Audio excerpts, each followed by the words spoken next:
दोस्तों नमस्कार। आज हम आए हुए हैं देवकी फार्मेसी में और देवकी फार्मेसी में किस प्रकार से आयुष आरोग्य सेंटर की जो जड़ी बूटियों से दवाइयाँ बनती हैं वो आपको दिखाएंगे और साथ में पूरी फार्मेसी का आपको भ्रमण कराएंगे और हमारे जो शमशेर जी हैं उनके साथ उनकी सारी वीडियो दिखाएंगे और उनसे मिलवाएंगे। तो चलते हैं दोस्तों देवकी फार्मेसी की ओर।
ये अपना स्टोर है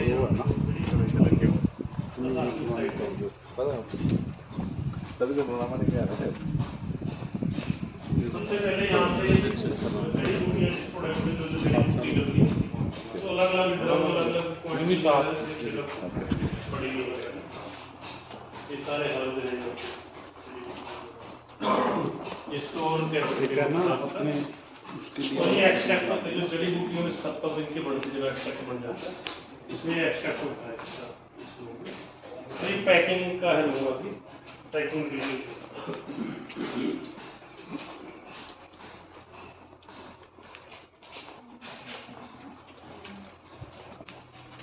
ये मतलब कि जैसे वो था ना कपड़े पहनने से पहले यानी पैकिंग होने से पहले की ये पैकिंग मटेरियल है।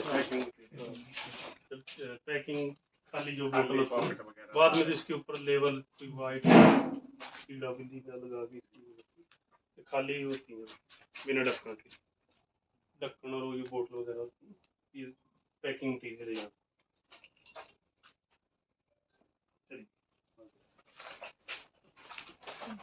पैकिंग मटेरियल हो गई अपना रॉ मटेरियल हो गया।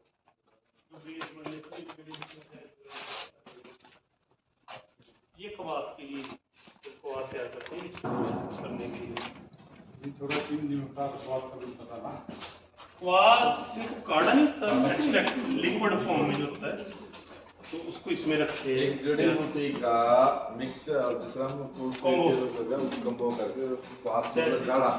आपने हेल्थ 24 देखा होगा तो उसके अंदर 42 यानी 42 जड़ी बूटियां तो उनका 42 जड़ी बूटियां डालेंगे तो एकदम से अब इतने कैप्सूल में तो देखने वाले बोलेगा तो ये झूठ बोल रहे। 42 जो जड़ी बूटी होती है उनका कवात यानी अर्क कह दो कवात कह दो वो तैयार किया जाता है उसको उबाला जाता है जो उसकी 100 लीटर की जो क्वांटिटी होती है 5 लीटर में यानी 100:5 इस तरीके से उसका एक्सट्रैक्ट तैयार होता है फिर जाकर पावरफुल हो जाता तब जाके वो रिजल्ट देते। तो जब वो इसमें तो सारी की सारी जड़ी बूटियों को पहले कवात से उसका एक्सट्रैक्ट तैयार करके फिर वो टैबलेट या कैप्सूल द्वारा तैयार होता है। आपको और सबसे बड़ी भाग्यशाली बात मैं बता दूं आपको जो ये जिस एरिया में खड़े हैं इस एरिया में जितने के एरिया में तो फैक्ट्रियां लगी हुई लोगों की जिसको फार्मेसी कहते हैं।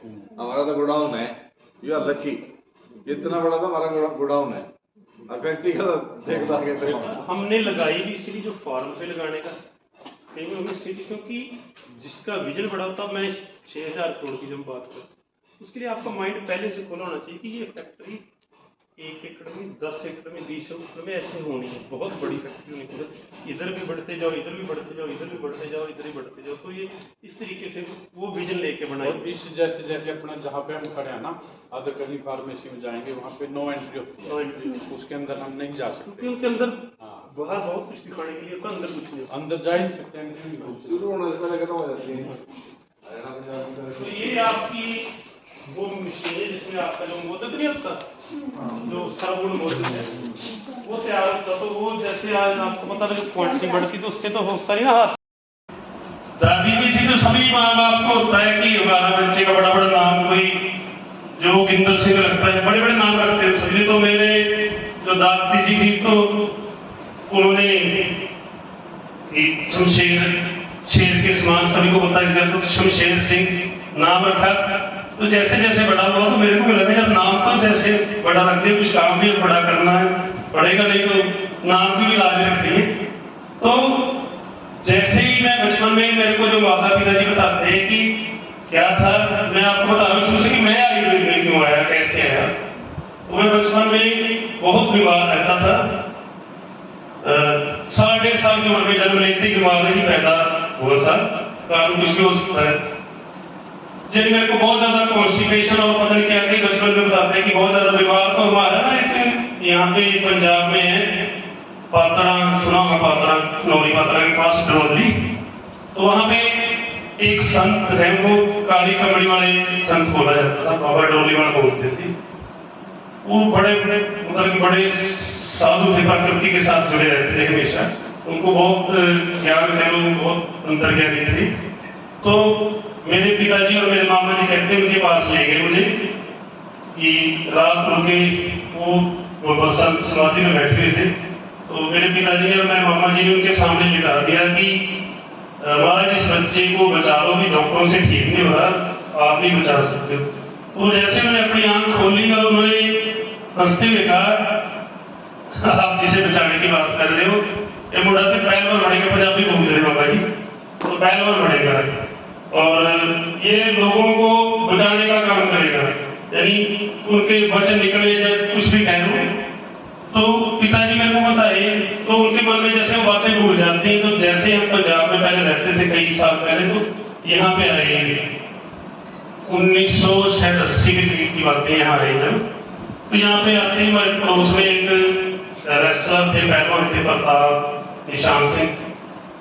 तो जैसे पिताजी को याद आ गई थी, हमें भी बाबा जी ने कहा था शायद हम भी तो इसीलिए हम यहाँ आए हैं। तो मेरे को पिताजी ने रेसलिंग करने में लगा दिया। तो रेसलिंग करते करते जैसे थोड़ा ये 98 की बातें हैं, तो उस टाइम मैंने फिर जैसे रेसलिंग करते तो उस टाइम खोज होती कि ताकतवर बनना तो क्या खाएं क्या ना खाएं। तो मैं उस टाइम आयुर्वेद की जड़ी बूटियों के बारे में पढ़ने लगा, कौन सी ऐसी चीज खाऊं जिससे मैं जल्दी ताकतवर हो जाऊं, जिससे वो। तो मैंने यहाँ पे हमारे कविष्ट भी अपने मंत्री देवे आनंद, उससे डबल पावर कैप्सूल लिए, पावर कैप्सूल बहुत कुछ लेके खाना शुरू कर दिया। तो इससे जैसे पढ़ना अश्वगंधा आई, वो पढ़ते पढ़ते आयुर्वेद की एक किताब हाथ लगी, आधुनिक चिकित्सा आयुर्वेद की। आयुर्वेद में जो मॉडर्न आयुर्वेद है उसकी, तो उस टाइम पढ़ते पढ़ते बहुत ज्यादा मतलब मेरे को ना रुचि आने लगी, जैसे कुछ पढ़ना तो और कुछ। तो रेसलिंग करते करते मेरा बहुत अच्छा वो हो गया, मैं नेशनल खेलने लगा बल्कि इसमें। लेकिन अचानक 2004 की बात है, 3-4 की, मेरा एक्सीडेंट हो जाता है पटियाला से आते रास्ते में, जहाँ बहुत जंगल था। तो एक्सीडेंट होते ही मेरा जो सिर इतनी जोर से लगता है, मुल्की कार की मेरे दोस्त चला रहे थे, तो मैं उसी टाइम वहाँ पे बेहोश हो जाता हूँ और कोमा में चला जाता हूँ। तो कोमा में जाने जैसे अमर हॉस्पिटल है यहाँ पे पटियाला में, तो वहाँ पे मेरी सर्जरी हुई थी। अरुण वंश डॉक्टर है, उन्होंने मेरी सर्जरी की थी। और सर्जरी करके मतलब कि मैं 17 से 20 दिन तक कोमा में रहा, बोलते घर वाले परिवार में। जब 17 दिन बाद में कोमा से वापिस आया तो मेरे को याददाश्त वगैरह चली गई थी, कुछ याद नहीं था। हमारा घर था कल की दूसरी साइड यहीं पे, जहाँ अपनी अपनी एक फैक्ट्री लगी है, वो हमारा साथ में वो घर थे हमारे। तो मैं जैसे वहाँ पे पेड़ पौधे लगाए थे, पिताजी ने तो सारे ये कहते हैं मतलब जैसे मन में कुछ आ जाना तो काट दी, कटवा दी, सारे के सारे अंदर के ऐसे मतलब ऐसे हो गए। तो हमारा जो वैद थे वो जब मैं रेसलिंग करता था तो कैथल हरिसन का गाड़ा है वहाँ पे, वैद जी थे जो मेरे साथ रहते थे, उन्होंने मेरा ट्रीटमेंट, जब उनको पता लगा कि मेरी इस हालत में, तो आयुर्वेद से उन्होंने मेरा ट्रीटमेंट शुरू किया, क्योंकि डॉक्टर अग्रवाल सर ने बोल दिया था। उसके बाद रमाकांत जगपाल, CMC लुधियाना, ये मतलब कि अपने कैंसर वाले डॉक्टर, जितने भी दिमाग के डॉक्टर हैं, बहुत सारे डॉक्टरों के पास मेरे प्रोफेसर पूर्ण सिंह जी मेरे को लेके गए जगह जगह डॉक्टरों के पास कि इसकी जो हालात है सुधर जाए, इसकी याददाश्त या इसका जो भी माइंड का स्टेटस है वो सही हो जाए। लेकिन डॉक्टर ने कह दिया कि अब स्वेलिंग आई थी, जब चोट लगी थी कोमा में था, तो स्वेलिंग मतलब डेथ की, अब जिंदगी तो बच गई लेकिन ये चीजें संभव नहीं है, इसका कोई ना कोई सांस से दिखना बंद हो गया था, ये साइड मेरी सारी उस तरह हो गई थी। लेकिन चलो करते करते वैद्य जी ने मेरा इलाज शुरू किया, तो मैं आयुर्वेद का जो उन्होंने जो भी होता है, तो मुझे पता उन्होंने क्या क्या दिया था कि ये जो सोल्जर के लिए पुनर्वास तभी से मैं फैल चीजों का करते करते 1-1.5 साल में मेरे को मेरी याददाश्त और वो सारी चीजें मेरी वापिस लौट आई, और मैं 2003 से लेकर 7 तक तो मैंने मेडिसिन खाई।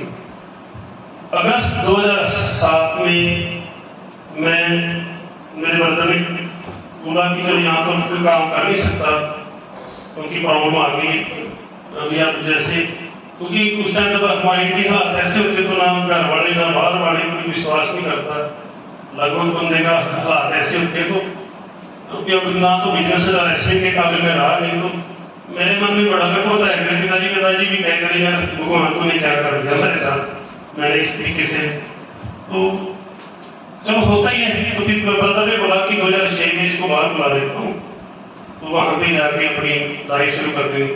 तो जैसे ही ब्रदर ने मेरे को वहां बुलाया 2007 अगस्त में मैं चला गया यूरोप में, सिटीजन हो गया वहां के, यहीं से मैं मतलब कि ब्रदर ने इस तरीके से मेरे को वहां पे रिस्पॉन्स दिया था कि मैं परमानेंट हो गया था, सिटीजनशिप लेके गया था।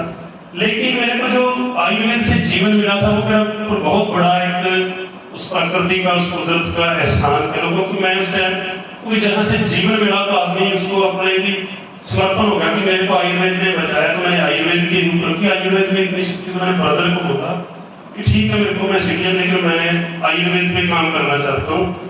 ब्रदर कहे चलो ठीक है तो करना है। देखे तो मैं जनवरी 2008 में इंडिया में आ गया। आयुर्वेद का कंसेप्ट मैंने उस टाइम आयुष साइंस की कोई कंपनी थी उसमें शुरू करके ये शुरुआत की थी इसमें करते करते, लेकिन मैंने संकल्प लिया था कि मैं बात करता हूँ कि कामयाबी कैसे मिलती, जैसे भी नए आपके जो कैंसर में ना जिन पर बात कर रही स्टाफ आप सब लोग हैं, तो कामयाबी की शुरुआत कैसे कहाँ से होती है, कोई भी इंसान कामयाब हो सकता है, बस संकल्प होना चाहिए कि हमने कुछ करना है। उस टाइम मैंने संकल्प लेके किया था, ये मैंने इच्छा जाहिर कर दी कि मैंने काम करना है, मैंने शुरू कर दिया। नहीं काम करना तो बात करा तो विदेश तो है ही, अभी भी मैं जाता हूँ सिटीजन, मेरी पूरी फैमिली, मेरे बच्चे, माता पिता, आप सबको पता सारे विदेश में एक घर से बाहर गए थे, बाकी सारा कुछ नहीं है। तो शुरू किया जब तो करते करते 2008 से अब तक मतलब कि मेरे को 15 साल हो गए। उन्हीं दौरान आपको ऊपर नीचे भी काम हुआ, लेकिन मैं इस कंसेप्ट में लगा रहा। तो आज आपके सामने है कि आयुर्वेद में जो चलो उन संत महापुरुष की बात कह लो या मेरा समर्पण कह लो आयुर्वेद के प्रति, कि आज आपको पता कि जिन लोगों को पीजीआई या डॉक्टर कह देते ना कि ये बंदा बच नहीं सकता, तो वो लोग यहाँ से बचते। मेरे बहुत सारे केस आपने सुने या देखेंगे जो इसी हालत में आते हैं कि जहाँ से डॉक्टर कहते हैं कि इसका कोई ट्रीटमेंट नहीं हो, वो लोग आयुष यूनिवर्सिटी के प्रोडक्ट से और देवकी के प्रोडक्ट से वो ठीक हो जाते हैं। तो ये है आयुर्वेद की जो पावर, एक संकल्प लेकर बात करता। तो आज जैसे स्कूल में बताता है तो टीचरों की भी यही शिकायत आती है कि ये तो रुकता नहीं है बोलने से, इसको चाहे 10 बार बोलो फिर भी यही बोलता है सर मेरी एक बार बात सुना। कहता है जब अपनी बात को कंप्लीट कर लेता है उसके बाद ही इसको चाय मिलती है। ठीक इसी प्रकार जो गुड़िया है, नेहा नाम है उसका, वो कपवर्ती की है, कपवर्धक है, वो शांत स्वभाव की है, उसको कोई किसी की टेंशन नहीं है। जो उसने करना है अपनी मर्जी से करेगी। यदि कोई चीज रसोई में रखी हुई है पहले खा लेगी, खा के उसके बाद पूछेगी मम्मी ये खानी है, एक बार खा लेगी। लेकिन जो नक्श है वो पूछेगा पहले ही मम्मी मैं ये चीज खा लूंगा। लेकिन जो नेहा गुड़िया है वो क्या करेगी, पहले अपनी मर्जी से खाएगी, उसके बाद आके पूछेगी मम्मी ये चीज खा लूं, वो कहेगी बेटा तुम्हें खा तो लेगी और खा ले तो और खा ले। लेकिन वो शरारती है। और जो मैडम है मेरी, वो पीठ प्रवृत्ति की है, गर्म स्वभाव की है, वो शरारतें करता है, लेकिन उसको गुस्सा आता है। जब हमारे को पता लगा कि हमारा निश्चय क्या है, मैंने कहा इसको आप जितना मर्जी रोको, ये रुकने वाला नहीं है, क्योंकि ये वाद प्रवृत्ति का है और आपका भी कोई कसूर नहीं। आपको गुस्सा आता है, गुस्सा आपका जायज है, क्योंकि आप पीठ प्रवृत्ति के हो। और जब जैसे जी मैं मेरी बात करूं, मैं वाद पीठ का वर्धक हूं, और जब मैं कहीं जाता था, जैसे सर बता रहे थे, कहीं पहुंचा भी नहीं, पहुंचने से पहले ही उसका फोन आ लेगा, हम जी पहुंच गए। दोपहर को फोन आएगा, हम जी खाना खा लिया। शाम को फोन आएगा, आज का दिन कैसा रहा। जब मेरे समझ में आया, पहले तो मेरे को भी गुस्सा आता था, यार कैसे करें, इसको 5-5 मिनट की 1-1 घंटा की रिपोर्ट देनी पड़ती है। लेकिन मेरे को जब समझ में आया कि ये पीठ प्रवृत्ति की है, इसको अनुशासन पसंद है, ये अपने जीवन में अनुशासन को पसंद करती है, इसको हर एक चीज टाइम पे चाहिए, हर एक चीज एक्यूरेट चाहिए। जो ये पर्दों के कपड़े हैं, ये पर्दे ऐसे क्यों करके हैं, सोफे के कपड़े हैं जो ऐसे हिला के क्यों करके हैं, ये चाबी यहाँ पे क्यों नहीं टांगी। यानी मैंने यदि उसको बोल दिया कि मैं 6 बजे आपको फोन करूंगा, मैं अभी सेंटर में हूँ, 6 बजे के बाद मैं आपको 6 बजे फोन करूंगा, यदि मैं फोन कर भी लेता हूँ तो ठीक है, नहीं राइट 6 बजे कॉल आ रही उसकी। हम जी आप कह रहे थे कॉल करने के लिए, किया नहीं। मैं कहूँगा अभी 6 तो बजे हैं, अभी करने ही वाला था। यानी कहने का मतलब है, जो पीठ प्रवृत्ति के लोग हैं, जैसे वो जॉब करती है, गवर्नमेंट जॉब पे है, वहां पे भी जो पूरा स्टाफ है, पूरा स्टाफ को खींच के रखती है। सभी लोग ये कहते हैं न तो कुछ करते हैं, यानी अनुशासन के प्रति इतनी वो है, वो बेलज्जा है नाम उसका, वे जो ये करेगी सही करेगी, न तो ये गलत करेगी, न गलत ये होने देगी। तो कई बार ऐसी सिचुएशन आ जाती है तो वो बिल्कुल खड़े हाथ कर देती है। लास्ट टाइम में सर में बात कर रहा था, लाइव इंचार्ज है वो, और जैसे दारू का, दवाइयों का जो सैंपल होते हैं उनको वेरीफाई करती है। एक फाइल उनके पास आ गई। दोस्तों, हमारे चैनल को देखें, लाइक करें, सब्सक्राइब करें। जैसा अब तक आप हमारे चैनल को आशीर्वाद देते रहे हैं, आगे भी हम उम्मीद करते हैं कि आप आगे भी हमारे चैनल को यूं ही प्यार, यूं ही आशीर्वाद देते रहेंगे। तो मैं कैमरामैन साहिल के साथ जसवीर हीरा, DR न्यूज़। Thank you.